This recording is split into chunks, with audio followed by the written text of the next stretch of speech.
Hi, good morning, good afternoon, or good evening, wherever you are. Tomorrow is my birthday, and I will not be available on Facebook.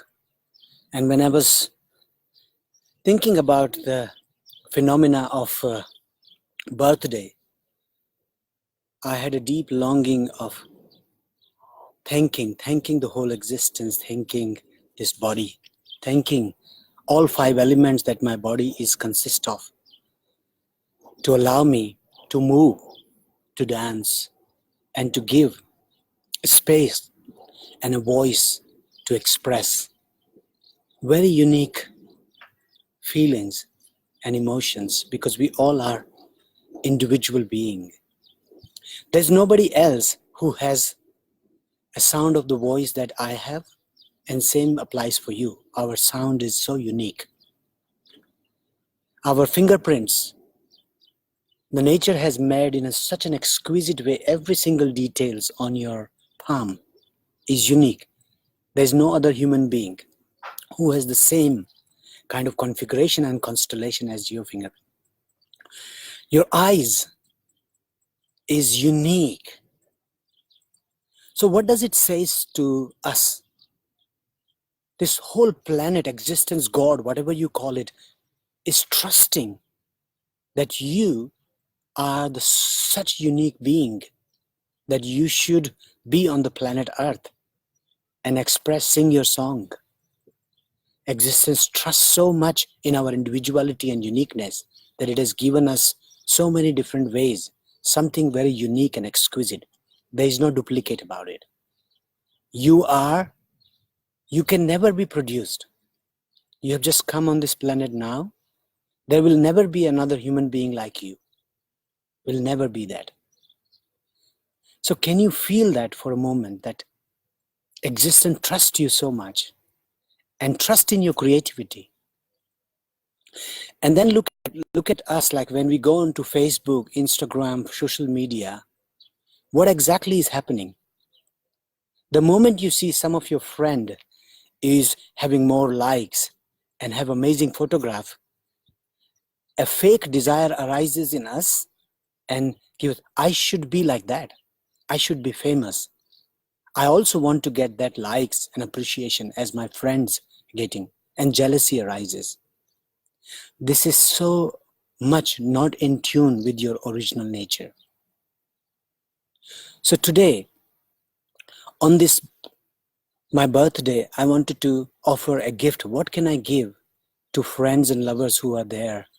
I cannot meet all of you face to face, but I wanted to offer a gift on my birthday. And this is my gift to all of you. I wanted to give you and share some of the insight that has transformed my life from a carbon copy of somebody else to a very unique individual being. And one of the things that troubles us is our brain and mind is very addictive. It catches, it holds on to something which it likes very much. Whether it's a cup of coffee, a human being, a job, a house, a car, anything that you give to the mind, if it likes it, it get addicted to it. It don't want to let it go. And that does not allow the unique flow of your creativity. So the first thing, if you really want to get rid of any addiction, is to understand that you are addicted. There are some addiction which are socially accepted. That addiction about money is socially accepted. The more money you have, the more fame and people give you power. So this addiction is accepted. Addiction for clothes, shopping, addiction for talking too much. These are all accepted addiction. There are condemned addiction, for example, smoking cigarette or sex, pornography. These addictions are condemned very strongly into our world. But subtle addictions, like putting somebody down all the time whenever you talk, always ruling over the dining table, and you keep doing again and again and again, these are also addiction. So the first thing is to understand what addiction are you in grip with right now. That's the first thing. The second thing is just to understand the phenomena. You can never ever directly work on addiction and get rid of, because this is not the disease. It is just a byproduct of you being a duplicate, a carbon copy of somebody else. This is a byproduct of you not flowing with your creative energy. It is a byproduct of you're not allowing your full intelligence to shine through. So if you work on pornography, for example, you will always fail. The more energy you give that I should not watch pornography, you will find that there's a strong power growing in your mind against your own will, and that it weakens you, and then you go into this addiction more deeply. So the thing that you need to do, understand what addiction you want to work on. Second thing is never ever work directly on the addiction. Start finding moments, what is the correlation between addiction and where you are. So how I worked on the addiction that I was addicted to was one thing. Whenever my hand would go to the cigarette, picking up cigarette, I became aware, what is the surrounding that I'm picking up the cigarette? What is my mood and emotions inside when I am actually having a craving to get a cigarette in my hand? What is the climate, environment, the space around you? When I started to pay attention to all of this, I found out a correlation between these things. Whenever I would move towards watching pornography, there was one thing was very clear, that I was feeling bored.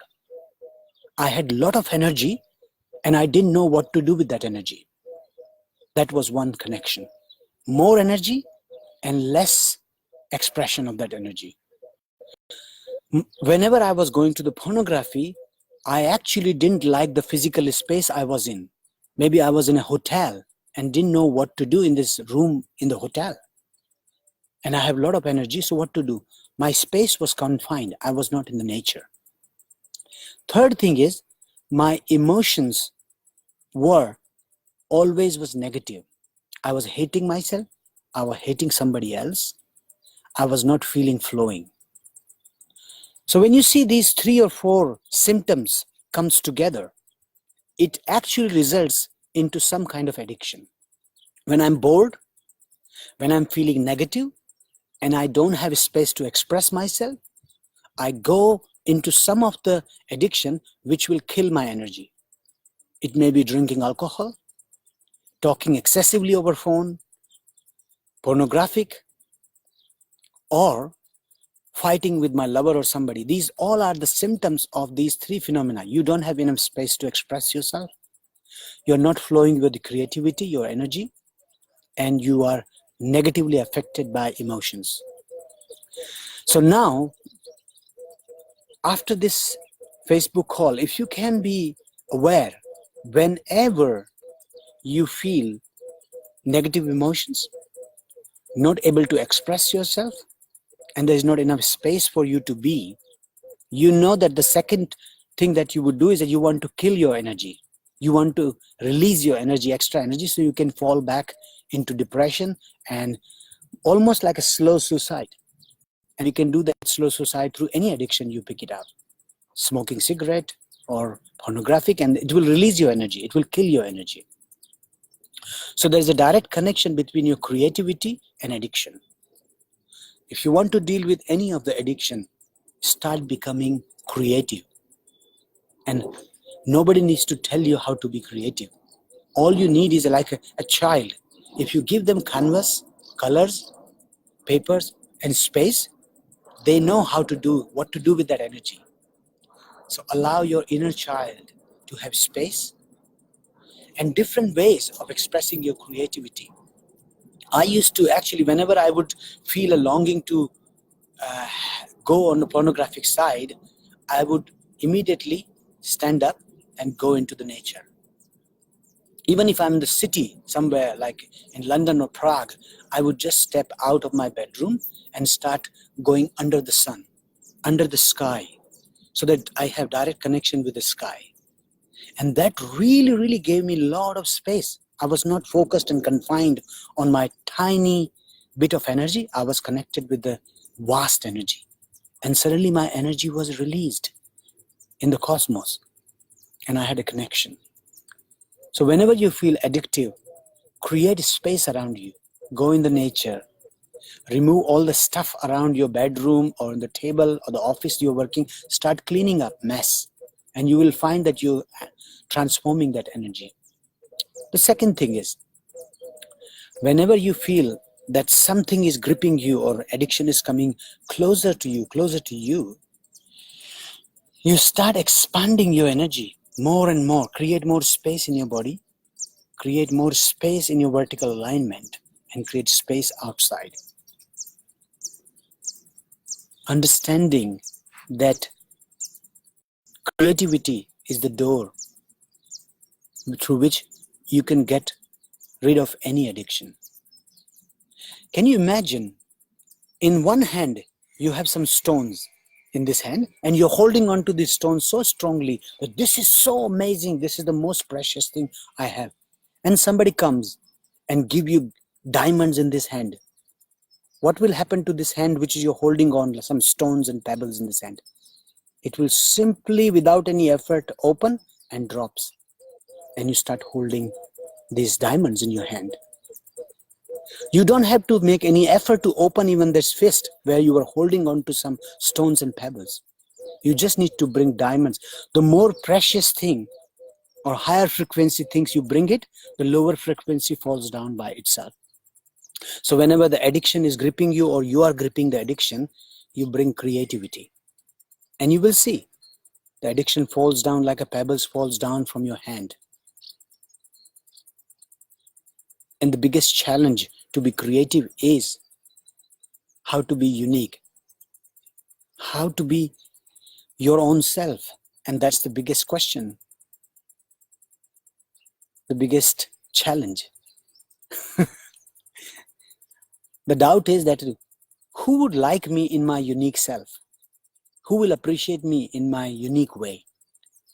That's those the ideas which does not allow us to be unique and become a carbon copy of the successful people. Anybody who is more successful than you want to be like that. You want to study them and read them what they are doing. And that's such a dangerous path. It will never allow your uniqueness to come out. No matter how successful somebody is, you need to find your own unique way to express. And your creativity is not actually here to make you successful. Your creativity here to make you joyful, happy, and fulfilled. So please look into these aspects. And I would like to just bring that attention to you that each moment there's so much energy is given to you by the sky and the earth and the food that you eat through the sun, and prana is moving into your body. Can you allow that prana to be expressed through your manifestation of this body? Can you allow yourself to sing your unique song? And you have to work with your fear and judgment and self-belief about yourself. And if you step by step take yourself more closer to your unique self, you will be the one principle in this existence that existence will be thankful towards you, that you exist. You will make this planet more beautiful by your own unique flavor and fragrance.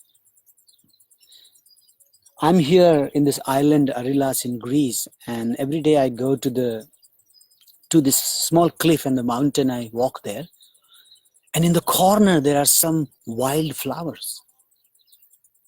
And when I go closer to this wildflower, I actually hear and receive a message. And this flower is saying, I don't bother whether somebody comes and look at me and see me and smell my fragrance or not. I'm so happy to be who I am. My colors are beautiful, my shape and size is amazing, and I'm enjoying that. And therefore the wildflowers are so amazing and attract so many bees, so many butterflies that no garden can attract. So your uniqueness is your source of creativity, and your creativity is the source of get rid of anything and everything that does not serve you. And that's my message for my birthday. Tomorrow I will celebrate this birthday with my friends and lovers and nature in deep silence. I trust that what was flowing through me will touch your heart and will allow a small light to become a fire. Thank you.